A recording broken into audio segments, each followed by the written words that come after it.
अस्सलाम वालेकुम, कैसे हैं सब। आज हमने एक्सरसाइज 2.7 स्टार्ट करनी है।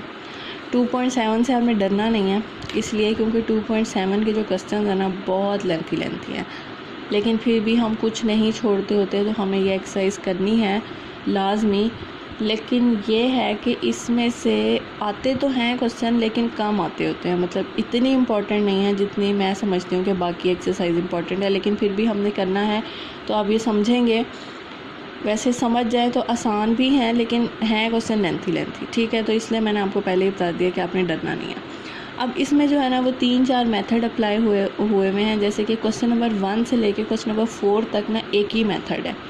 उस मेथड को आप समझ लें तो आपके बाकी 3 पार्ट्स हो सकते हैं, ठीक है जी। वैसे मैं आपके पास अवेलेबल हूँ, अगर आपको नहीं भी समझ आएगी तो आप मुझसे पूछ सकते हैं। तो इसलिए मैं इसका क्वेश्चन नंबर 4 आपको उस मेथड से समझा रही हूँ। बाकी 3 जो क्वेश्चन हैं वो आप खुद करने की कोशिश करेंगे, ठीक है जी। अब आपको ये क्वेश्चन नंबर 4 नज़र आ रहा है, आपको 2 इक्वेशंस भी नज़र आ रही हैं, तो हम इन्हें पहले ही नाम दे देते हैं। एक 1 है और एक आपके पास 2 है, ठीक है। आपने हमेशा, बल्कि 1 से लेके जो 3 तक हैं उनमें भी ये करना है कि जो आपकी 1 इक्वेशन है ना, इसमें से आपने वैल्यू निकाल लेनी है। वैल्यू निकालने का मतलब x और y में से किसी एक की वैल्यू निकालने, आपकी अपनी मर्ज़ी है। दोबारा से बता रही हूँ कि ये वाला जो मेथड है ना, ये बाकी तीनों क्वेश्चंस में अप्लाई होगा, तो इसलिए गौर से सुन लें कि फ़र्स्ट इक्वेशन चाहे वो जिस मर्ज़ी शक्ल की हो, आपने फ़र्स्ट इक्वेशन में से बस वैल्यू निकाल लेनी है। तो हम यहाँ पे सोल्यूशन स्टार्ट करते हैं फ्रॉम 1, मतलब 1 में से मैं वैल्यू निकालने लगी हूँ। मेरा दिल कर रहा है मैं x की वैल्यू निकाल लूँ, तो x की वैल्यू आपके पास इस तरह निकलेगी, a minus b as it is, plus y है तो उधर जाके बन जाएगा माइनस y, ठीक है जी। 1 क्वेश्चन में से हमने वैल्यू निकाल ली। अब जो वैल्यू आप निकालेंगे ना, इस वैल्यू को आपने 2 के अंदर पुट कर देना है। पुट 3 इन 2। उन क्वेश्चंस में भी यही करना है। 1 में से आपने इक्वेशन वैल्यू निकालनी है और उसे 2 में पुट कर देना है। पुट करते हैं जी, a as it is, x की जगह अब आपके पास आ जाएगा a minus b minus y, और ये बाकी सब कुछ ऐसे का ऐसे, ठीक है जी। पुट कर दिया। पुट करने के बाद अब आपको एलसीएम नज़र आ रहा है, तो हम यहाँ पे एलसीएम ले लेते हैं। आपको पता है एलसीएम लेने का तरीका ये होता है कि जो भी चीज़ डिनोमिनेटर में होती है वो सब कुछ आ जाती है, बस रिपीट नहीं करते होते।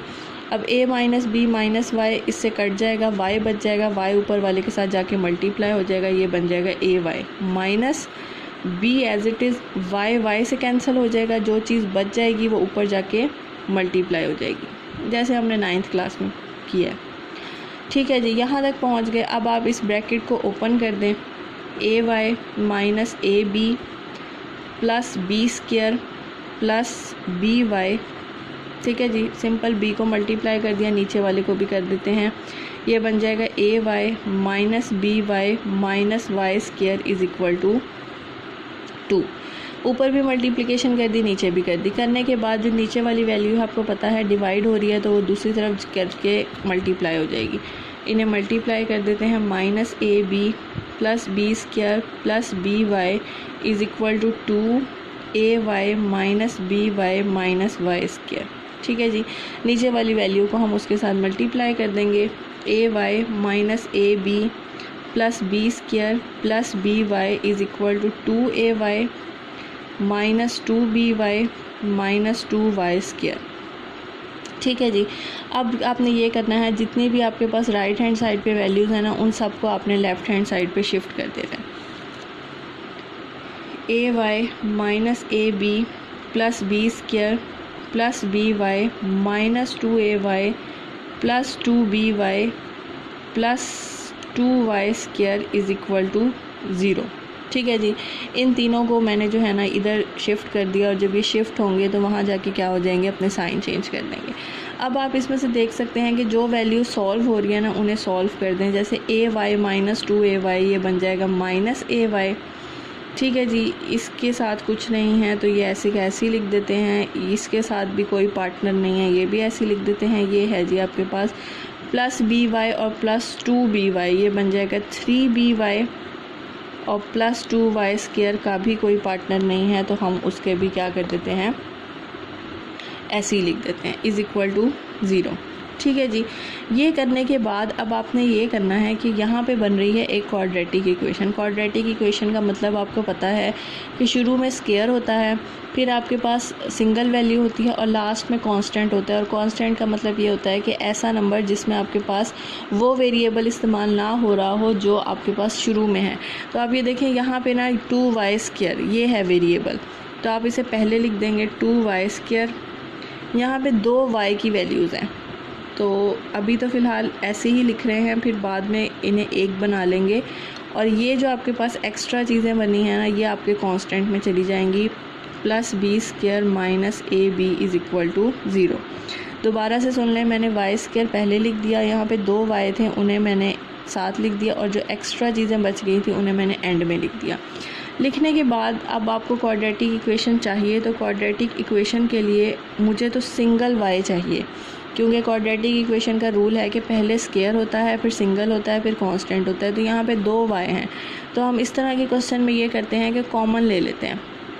तो यहाँ भी हमने कॉमन ले लिया, यहाँ से हमारे पास a बचेगा, ठीक है जी, और बाहर माइनस होने की वजह से अंदर का साइन चेंज होगा और यहाँ से हमारे पास 3b बच जाएगा, ठीक है जी। और ये b² माइनस ab ये सारा आपके पास कांस्टेंट में चला जाएगा। देखें ये y² हो गया, ये y की वैल्यू हो गई, और लास्ट में जो है ना आपके पास कांस्टेंट वैल्यू हो गई, ठीक है जी। ये हमारी इक्वेशन बन गई है। इक्वेशन बनाने के बाद जो है ना, अब आपने इस पे लगा देना है क्वाड्रेटिक फार्मूला, ठीक है। क्वाड्रेटिक इक्वेशन को फाइंड करने का तरीका आपको पता है कि वो क्या होता है, क्वाड्रेटिक फार्मूला होता है। तो a की वैल्यू आपके पास है जी 2, b की वैल्यू आपके पास है जी -a माइनस 3b। याद रखें y के आगे पीछे जो कुछ भी होगा ना वो सारा b में चला जाएगा, ठीक है जी।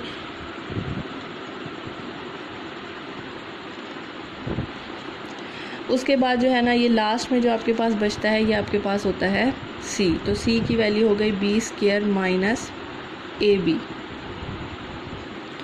तो इस इक्वेशन में से हमने अपनी वैल्यूज़ निकाल ली हैं क्वाड्रेटिक इक्वेशन के लिए। तो यहाँ हमने ये बना लिया है। अब हम इसमें फार्मूला पुट कर देंगे, और याद रखें कि क्वाड्रेटिक फार्मूला आपके पास होता है -b plus minus b² minus 4ac divided by 2a। यहाँ पे आपके पास x लिखा होता है, लेकिन हमेशा x नहीं आता होता, वो वेरिएबल आता होता है जो आप क्वेश्चन में इस्तेमाल करें, जो आपके क्वाड्रेटिक इक्वेशन में है। तो आपके क्वाड्रेटिक इक्वेशन में जो वेरिएबल है ना, तो वो y है। y होगा तो y आएगा, x होगा तो x आएगा, ठीक है जी। यहाँ हमने फार्मूला लिख दिया। फार्मूला लिखने के बाद अब आप इसमें पुट कर दें -a माइनस 3b, b की value plus minus a minus 3b whole square minus 4a की वैल्यू 2 है, c की वैल्यू है b² minus ab divided by 2 और a की वैल्यू अगेन 2, ठीक है जी। सारी वैल्यूज़ यहाँ पे पुट कर दी। पुट करने के बाद इन्हें ओपन कर लेते हैं। माइनस माइनस हो जाएगा, प्लस a माइनस 3b आ जाएगा, प्लस माइनस का स्क्वायर प्लस आ जाएगा, और यहाँ पे हमारे पास फॉर्मूला बन रहा है a माइनस b का होल स्क्वायर। तो हम इसे खोल लेते हैं, a का स्क्वायर प्लस b का स्क्वायर माइनस 2ab, ठीक है जी। फार्मूला ओपन कर लिया। करने के बाद अब आप ये देख रहे हैं यहाँ पे 3 चीज़ें मल्टीप्लाई हो रही हैं, और ये बात मैंने शायद आपको पहले भी बताई थी कि जब 3 चीज़ें मल्टीप्लाई हो रही हों तो जो सिंगल नंबर होते हैं उन्हें पहले करते हैं और ब्रैकेट को बाद में। तो ये बन जाएगा 4 2 8 b² minus ab divided by 2 2 4।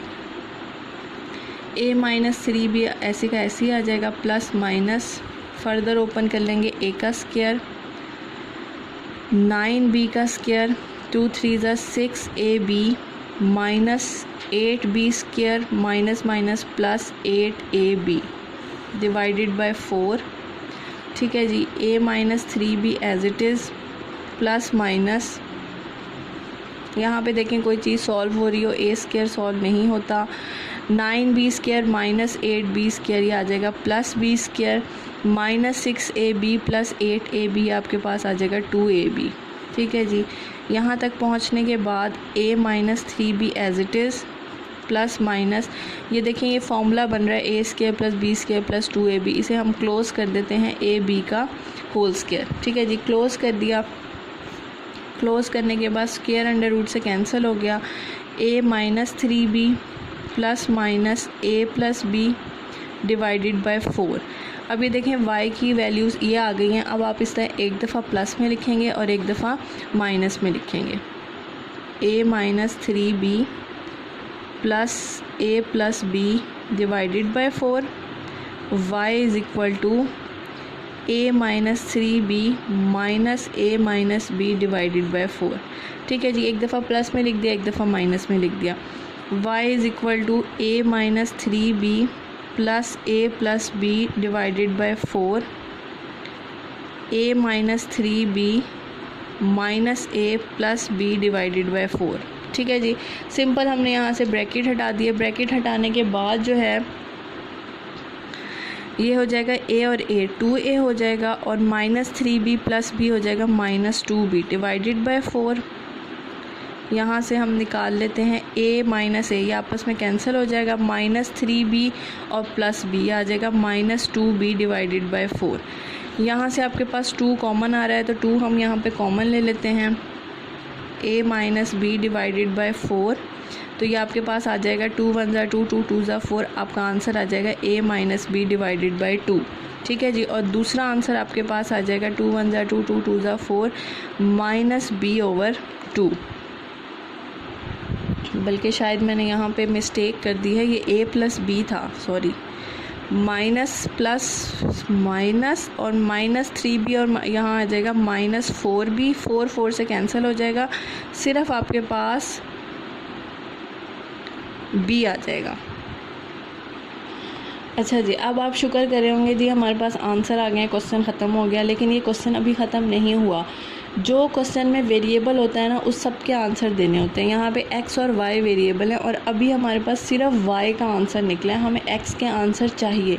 तो x के आंसर निकालने के लिए हम क्या करेंगे, ये जो आपके पास y की 2 वैल्यूज़ निकली हैं ना, आपने इन्हें पुट कर देना है यहाँ पर, जहाँ पर आपके पास x सेपरेट हुआ हुआ है, क्योंकि यहीं से हम निकाल सकते हैं ना। अगर आप यहाँ निकालेंगे तो ज़रा बड़ा क्वेश्चन हो जाएगा। वैसे तो आप पुट इसमें भी कर सकते हैं, लेकिन जो सबसे छोटी इक्वेशन आपको नज़र आ रही हो ना, कोशिश क्या करें उसमें पुट कर दें। तो ये दोनों आंसर आपने बारी बारी जो है ना, ये वाले आपने इसमें पुट करने हैं। तो इसमें पुट करके देखते हैं हमारे पास क्या निकलेगा। चलें जी, पुट एक आपके पास है a minus b divided by 2 और एक आपके पास आंसर है माइनस बी। आपने इन्हें थर्ड इक्वेशन में पुट करना है। ठीक है जी, दोनों आंसर्स को बारी बारी करना है। तो थर्ड इक्वेशन आपके पास है x is equal to a minus b minus y. यही इक्वेशन है ना, हाँ जी। यहाँ पे भी लिख लेते हैं a minus b minus y. तो यहाँ पे अब आप y की वैल्यू पुट कर दें, x is equal to a minus b minus a minus b divided by 2। ठीक है जी, और यहाँ पे आपके पास a minus b minus b. ठीक है जी, दोनों जगह मैंने y की वैल्यूज़ पुट कर दी। इसे सॉल्व करते हैं। ये आपके पास आ जाएगा जी 2, ये बन जाएगा 2a minus 2b minus a और ये प्लस b। ठीक है जी, 2 मैंने एलसीएम ले लिया, 2 जो है वो इन दोनों के साथ जाके मल्टीप्लाई हो गया और ये वाली वैल्यू ऐसी की ऐसी आ गई और माइनस ने इसके अंदर का साइन चेंज कर दिया। ठीक है जी, ये आपके पास 2a में से a आ गया minus 2b plus b minus b divided by 2। मतलब x का आंसर आपके पास ये आ गया। यहाँ से देखते हैं a minus b plus b से कैंसिल हो गया, x का आंसर आ गया a। तो अब आपके पास जो है ना 4 आंसर्स हैं और आपने इसे ना उसमें लिखना है, क्या कहते हैं, सोल्यूशन सेट की फॉर्म में। तो सोल्यूशन सेट की फॉर्म में हम किस तरह लिखेंगे, ऑर्डर पेयर की फॉर्म में लिखेंगे। अब ऑर्डर पेयर बनाते कैसे हैं, आपने 9th क्लास में देखा है कि ऑर्डर पेयर में पहले x की वैल्यू होती है, फिर y की वैल्यू होती है, फिर x की होती है, फिर y की वैल्यू होती है। तो अब इन्हें पुट आंसर लिखने का तरीका ये होगा, ये देखें x की वैल्यू ये है और y की वैल्यू ये है, मतलब इसे पुट किया था तो ये आंसर आएगा। तो हमने यहाँ पे इस तरह लिखना है, पहले x की वैल्यू लिखनी है और फिर y की वैल्यू लिखनी है। एक ये ऑर्डर पेयर बन गया। इसी तरह अब ये x की वैल्यू पहले लिखते होते हैं और फिर y की वैल्यू लिखते होते हैं और ये दूसरा ऑर्डर पेयर हो गया। ये है जी हमारा आंसर। ठीक है, अब आपने इसके बाकी 3 पार्ट भी खुद करने हैं, बाकी भी ऐसे ही हैं। फर्स्ट इक्वेशन में से वैल्यू निकालें, सेकंड इक्वेशन में पुट करें, पुट करने के बाद उसमें से y के 2 आंसर्स निकलेंगे और उन y के 2 आंसर्स को आपने थर्ड इक्वेशन के अंदर पुट कर देना है। ठीक है जी।